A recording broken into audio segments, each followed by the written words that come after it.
10 reasons narcissists fear emotional intimacy. That's the title of this video. What if the person who said they loved you was actually terrified of truly knowing you? Not because you aren't enough, but because emotional intimacy is the one thing they can't control. Narcissists don't just avoid closeness, they fear it at a psychological level because real emotional intimacy threatens the very structure of who they are. And in this video, you're going to discover something most people never understand in time. Why narcissists sabotage love the moment it becomes real.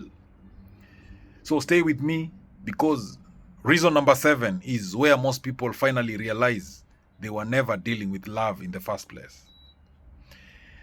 Narcissists often appear confident, magnetic, even emotionally intense in the beginning.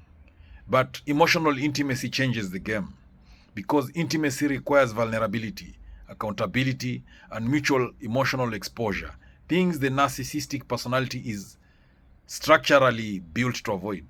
So this isn't about bad people. It's about psychological defense mechanisms rooted in identity instability, shame avoidance, and control. So what are the 10 core reasons narcissists fear emotional intimacy, and why relationships with them often follow a predictable cycle of closeness and withdrawal?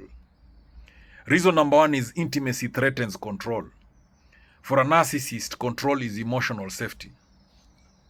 Emotional intimacy requires surrendering control, allowing another person to see inconsistencies, emotions, and imperfections. That feels unsafe. So instead of leaning in, they pull away, redirect, or dominate the emotional space. Because control feels like survival and intimacy feels like risk. Reason number 2 is that they fear being seen. True emotional intimacy means being seen without masks. But narcissists rely heavily on a constructed identity, a persona designed to earn admiration and avoid shame. If someone sees the real self underneath, the fragile structure begins to crack. So they unconsciously avoid deep emotional exposure that could reveal vulnerability. Being seen doesn't feel loving to them, it feels dangerous. The reason number 3 is that intimacy triggers shame. Most narcissists carry deep, often unconscious shame. Not guilt, but shame about who they are at their core. Emotional closeness can trigger that shame because it brings comparison, reflection, and emotional accountability. So they escape intimacy before it can activate those feelings. Avoidance becomes emotional self-protection. Reason number 4 is that they equate intimacy with loss of power. In healthy relationships, intimacy increases trust. In narcissistic psychology, intimacy feels like losing leverage.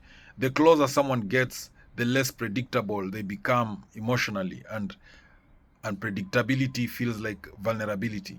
So they may create distance, conflict, or emotional confusion to regain dominance in the dynamic. Reason number 5 is that emotional depth feels unfamiliar.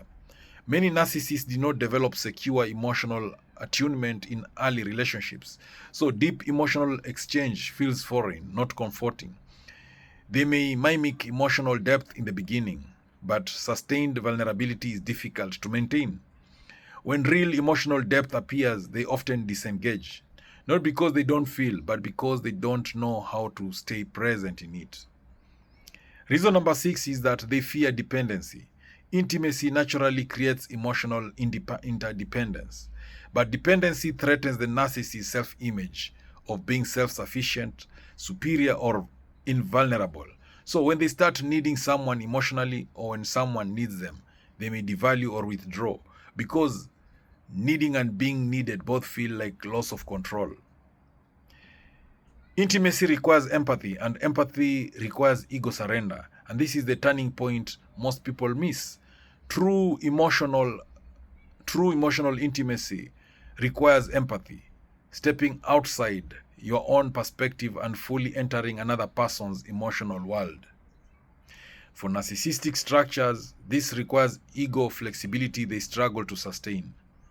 So they may simulate empathy but struggle with consistent emotional reciprocity.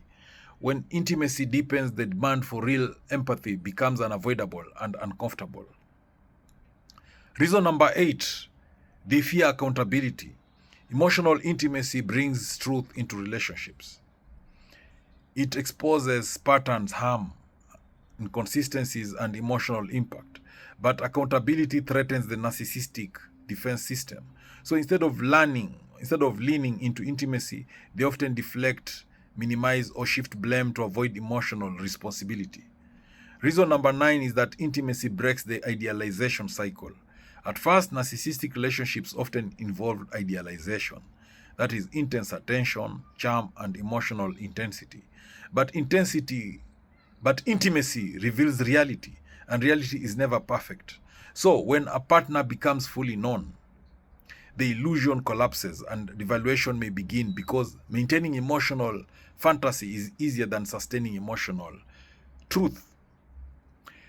Reason number 10 is that narcissists fear emotional exposure more than rejection. Most people fear rejection. Narcissistic structures often fear exposure more than rejection. Rejection hurts, but exposure threatens identity. Because emotional intimacy doesn't just say, I don't like you. It says, I see you clearly. And that level of visibility is what they unconsciously avoid at all costs. So, when you look back at confusing relationships with narcissistic patterns, what often looks like hot and cold behavior is actually a cycle of closeness, threat, withdrawal, control, and repeat. They don't avoid you because you aren't valuable. They avoid emotional intimacy because it removes the psychological systems they rely on to feel safe.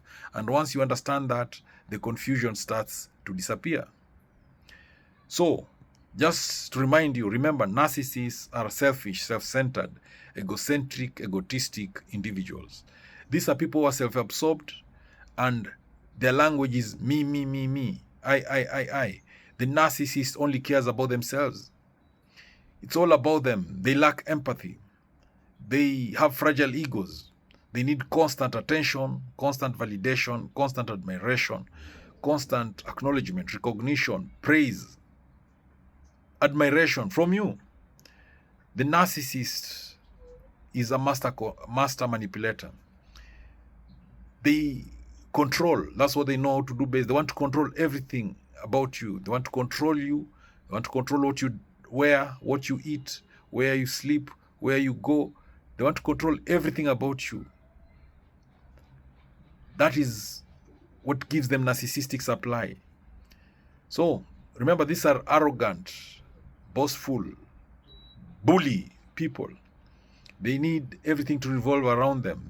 They think the universe, the world, everything revolves around them.